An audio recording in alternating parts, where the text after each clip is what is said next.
नवरात्र का 5वां दिन देवी स्कंद माता को समर्पित है। नवरात्रि का 5वां दिन स्कंद माता की उपासना का दिन होता है। मोक्ष के द्वार खोलने वाली माता परम सुखदायी हैं। माँ अपने भक्तों की समस्त इच्छाओं की पूर्ति करती हैं। भगवान स्कंद कुमार कार्तिकेय नाम से भी जाने जाते हैं। ये प्रसिद्ध देवासुर संग्राम में देवताओं के सेनापति बने थे। पुराणों में इन्हें कुमार और शक्ति कहकर इनकी महिमा का वर्णन किया गया है। इन्हीं भगवान स्कंद की माता होने के कारण माँ दुर्गा जी के इस स्वरूप को स्कंद माता के नाम से जाना जाता है। स्कंद माता की 4 भुजाएं हैं। ये कमल के आसन पर विराजमान रहती हैं। इसी कारण इन्हें पद्मासना देवी भी कहा जाता है। इनका वाहन सिंह है।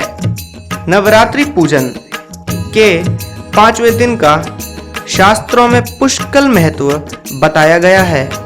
इस चक्र में अवस्थित मन वाले साधक की समस्त बाह्य क्रियाओं और चित्त वृत्तियों का लोप हो जाता है।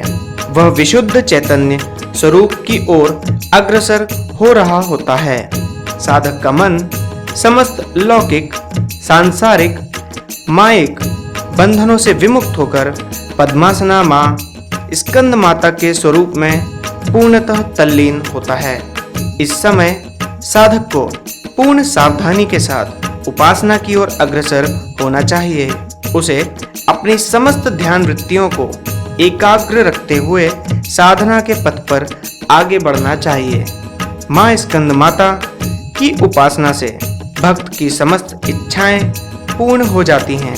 इस मृत्यु लोक में ही उसे परम शांति और सुख का अनुभव होने लगता है।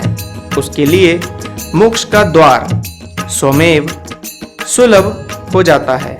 स्कंद माता की उपासना से बाल रूप स्कंद भगवान की उपासना भी स्वमेव हो जाती है। यह विशेषता केवल इन्हीं को प्राप्त है। अतः साधक को स्कंद माता की उपासना की ओर विशेष ध्यान देना चाहिए।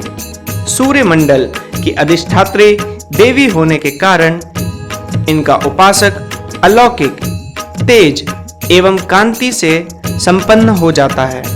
एक अलौकिक प्रभामंडल अदृश्य भाव से सदैव उसके चतुर्दिक परिव्याप्त रहता है। यह प्रभामंडल प्रतिक्षण उसके योगक्षेम का निर्वहन करता रहता है।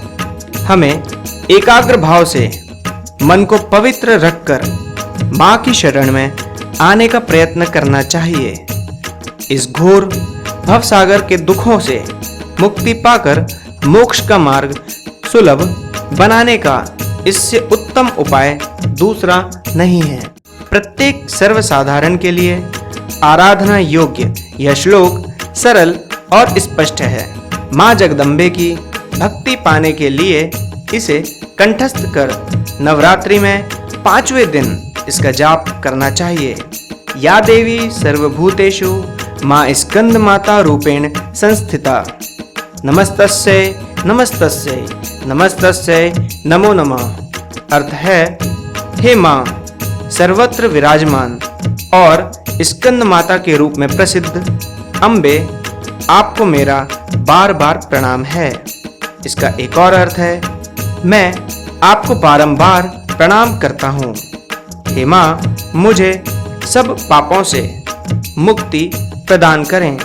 इस दिन साधक का मन विशुद्ध चक्र में अवस्थित होता है। इनके विग्रह में भगवान स्कंद जी बाल रूप में इनकी गोद में बैठे होते हैं।